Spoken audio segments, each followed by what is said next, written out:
Welcome to solverfy.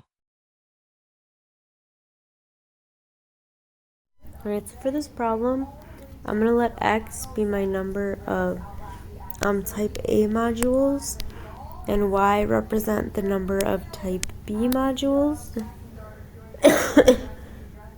Now, we are given some constraints. For our cost constraint, we have that 250x plus 300y has to be less than or equal to 15,000. For our area, we have that 1.5x plus 2y has to be greater than or equal to 72. And for our preference, we have that x has to be greater than y.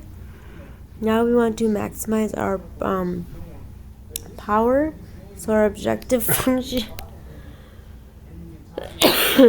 is going to be 240x plus 360y. Now we can solve our constraints for y.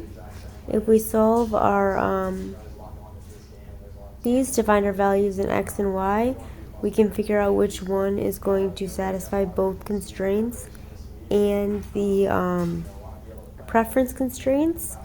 We find that our optimal solution then is going to be that x is 20 and y is 15.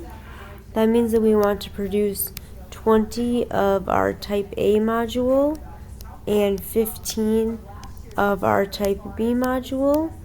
Then if we calculate our maximum power, we're going to plug x and y into our objective function and get that our max power will be 10,200 watts.